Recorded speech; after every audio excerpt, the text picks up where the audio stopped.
Everyone, my name is Malissa Netane-Jones, and before we close today, I just want to say a few words. I want to first acknowledge the original stewards and custodians of this land, the Shoshone, Paiute, Goshute, and the Ute tribes for the opportunity that the PIVPC was able to conduct their conference this year.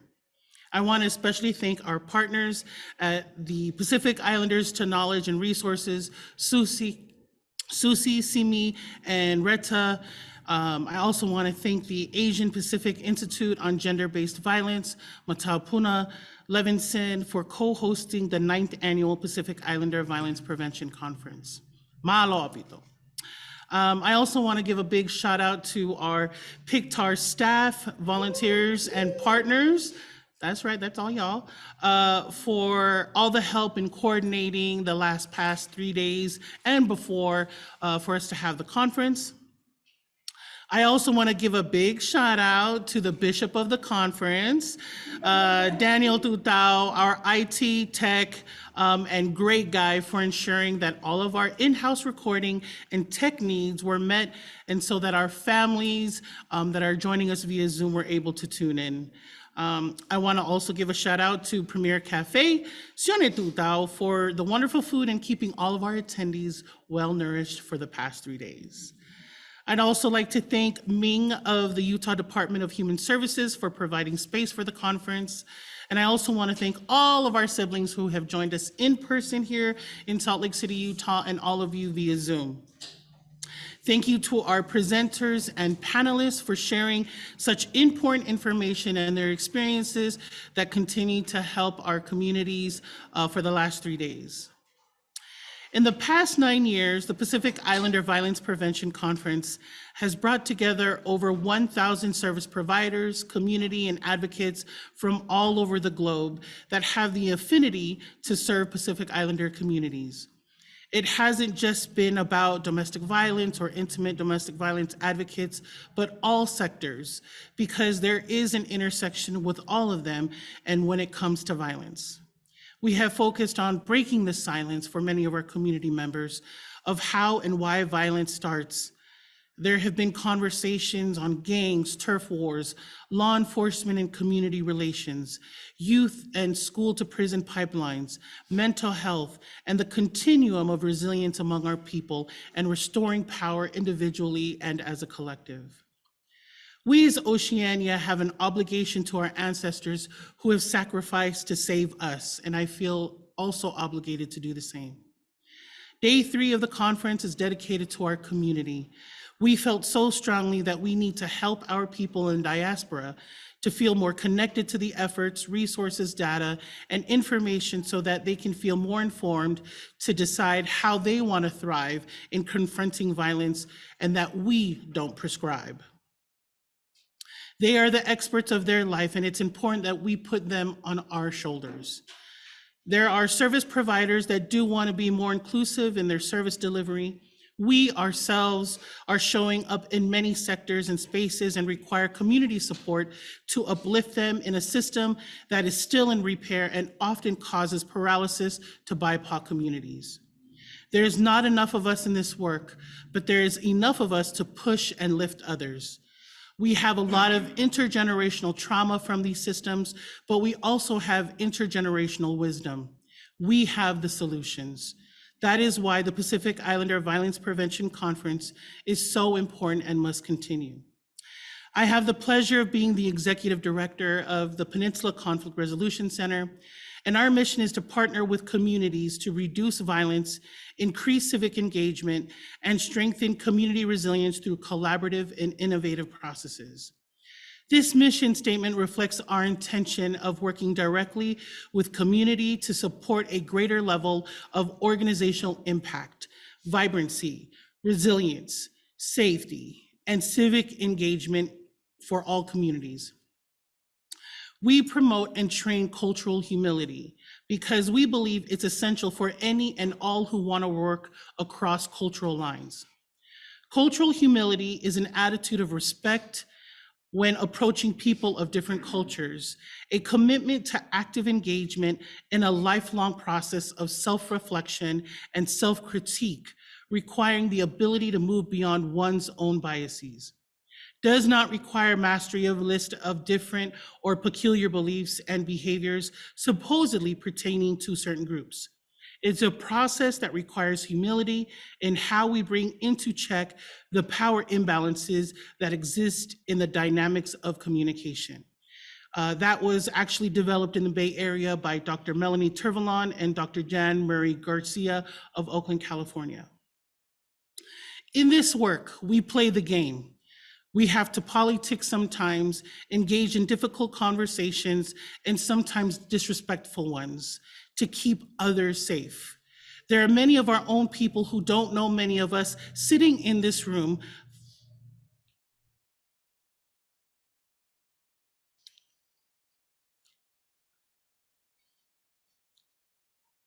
Fight for them and their families, their kids, and the future of our communities. And we wear that armor proudly. We need people to care for each other, listen deeply, suspend judgment, and not say, "What did you do?" but ask, "What happened?" We hope that this will continue in the work of collaboration, in spirit, in culture, in peace, that we continue to feel resilience for our victims, survivors, silent sufferers, and those who have not come to terms with their own fight.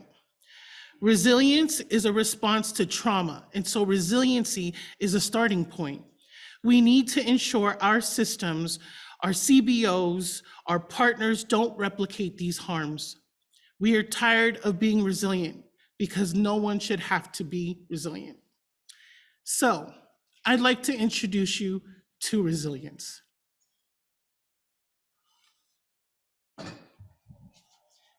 Vanessa Malimali is a single Tongan mother raising two teenagers, ages 16 and 17. Together they live in San Bruno, California. Vanessa has been a professional caregiver for over 15 years and is highly sought after for her compassion and professionalism.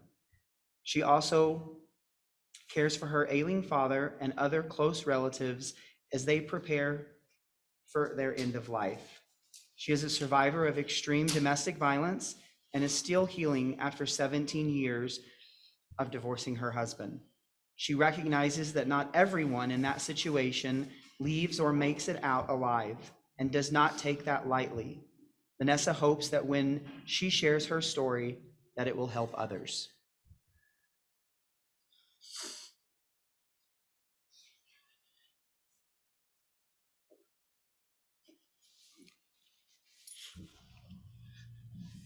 Hello, everyone. I'm sorry.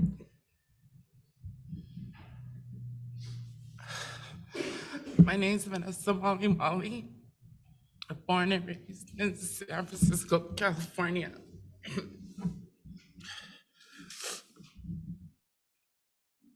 I was brought up good parents. I'm the youngest of five, and growing up, I had everything. My parents made sure I had everything. My siblings gave me everything. But as I got older,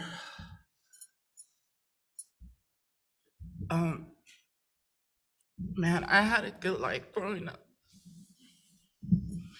And as I got older, went to college, started working in the year of 1999, October 1999. I met the father of my kids. We started dating, started talking. And the whole time we were dating, I was doing everything. I was the only one working. I didn't have my kids yet. Dating was great. I thought he was great. And it wasn't until, I'm sorry, I'm just still going through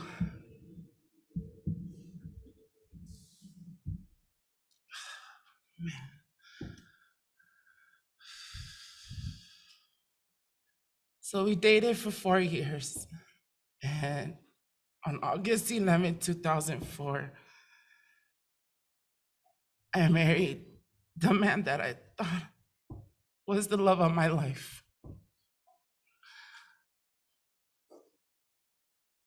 And to be honest, it wasn't until the day that we got back from our wedding, August 14, 2004, was the day that I was first taken. We arrived from our wedding day, and supposedly he had his cousin come to the house, and I didn't want him to go because we just got married.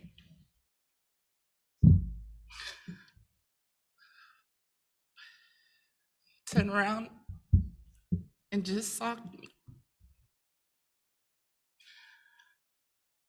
Before that, I'm sorry, I had my daughter. I gave birth to my daughter June 25th, 2004, and we got married 2 months after. I didn't care when he hit me. To be honest, I'm a person, I have high tolerance for pain. I take a lot. And at that time, I was like, whatever.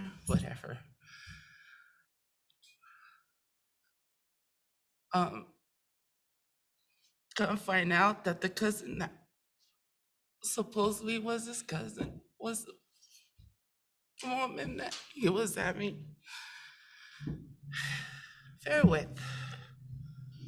And man, I'm sorry, everyone. Nope, I'm sorry.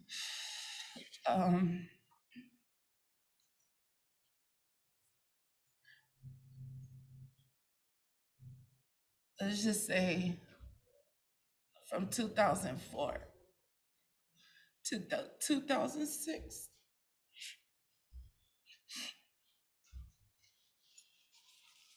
I stuck to this man.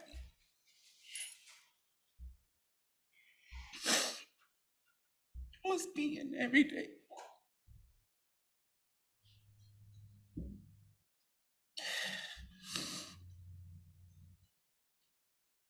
I never said anything, didn't tell my family. I kept it away.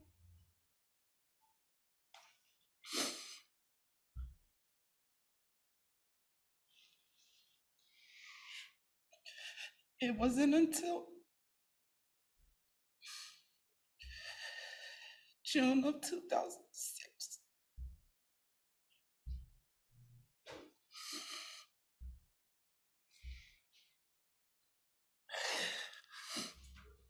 this man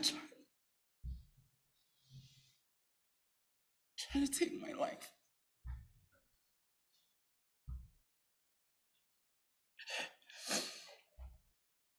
While I was holding my daughter.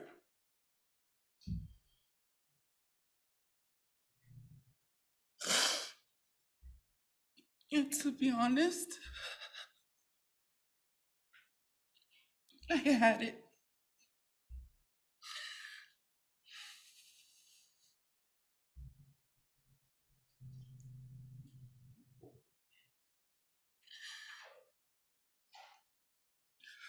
In my mind, all I kept thinking was, if something happens to me, who's gonna take care of my kids?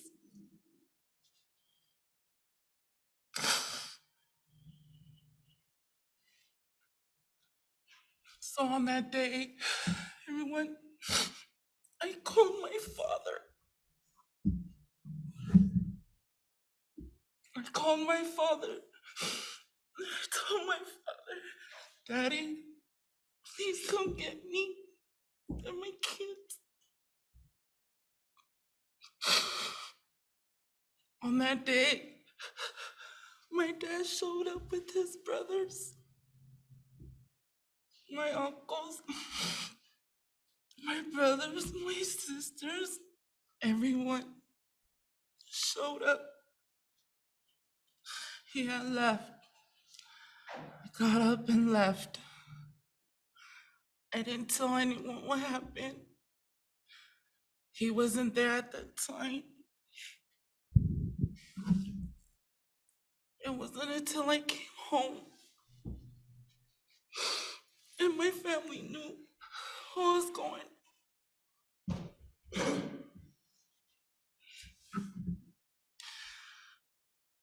I kept quiet. I kept quiet for a long time.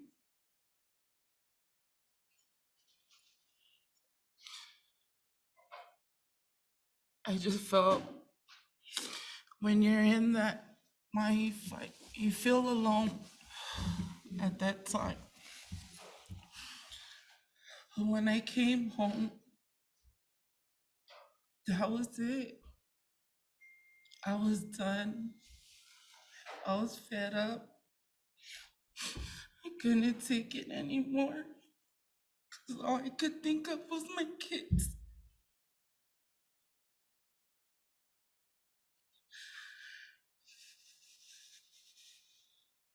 So 2006 came home. The time I didn't know I was pregnant. I gave birth to a girl.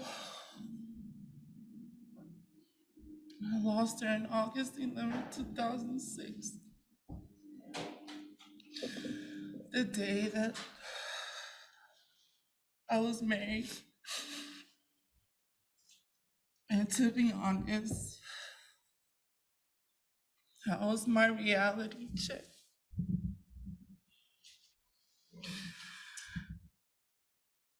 That's when I blocked. I had to let it go.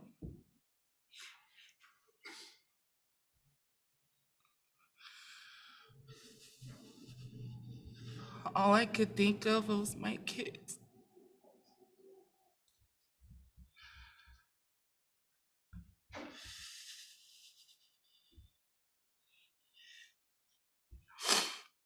I kept quiet, still kept quiet. Everyone's like, what happened? Nothing. Just so you know, arguments here and there.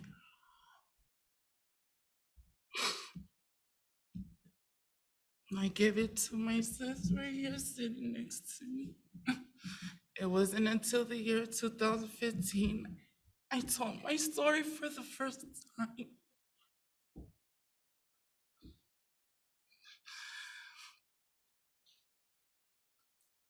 At that time, I didn't want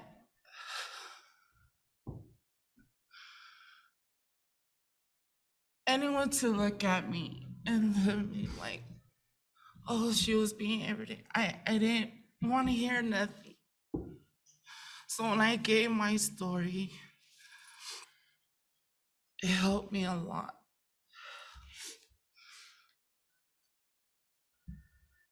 In raising 2 kids, I had to do it. I had to be strong and keep going. I didn't let that define who I am.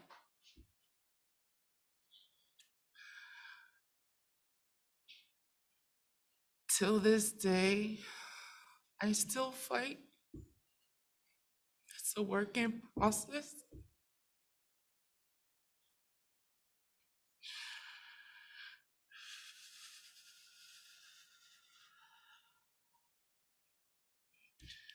I have blocked the love out of my life.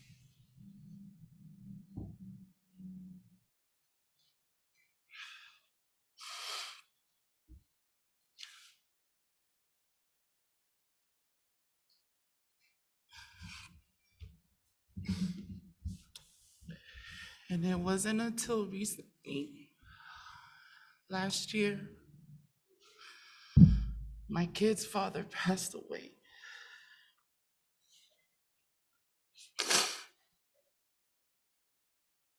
And that's what my kids recently knew. What I went through with their father.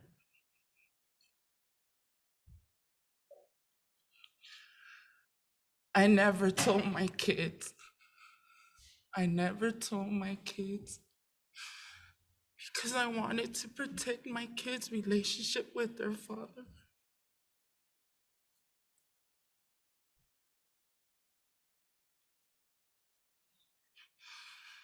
Now they know.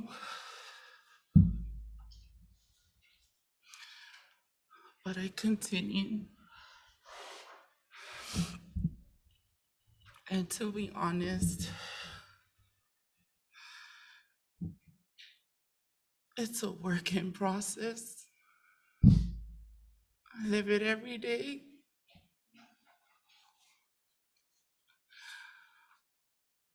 Just to let everyone know, you have a voice.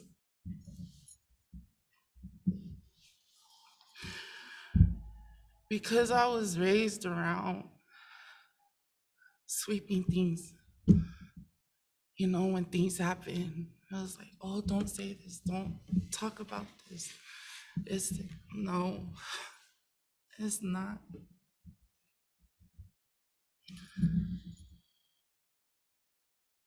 I don't let that love who I am. That's why I do what I do. I give love. My heart is pure. Like I said, I block love out of my life. And I choose loyalty.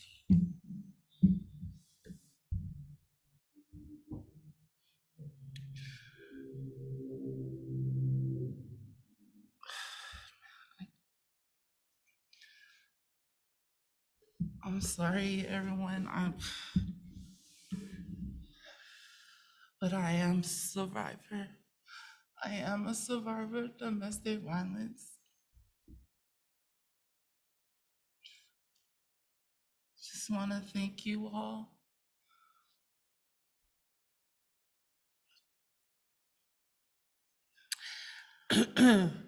Vanessa is why we do this work.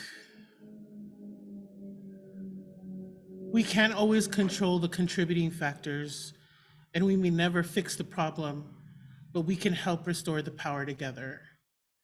So again, to all of you who are watching and in-house, thank you so much for coming to the 9th Annual Pacific Islander Violence Prevention Conference. Next year, we'll be celebrating our 10th anniversary in San Francisco, and I hope you all can join us there. Thank you.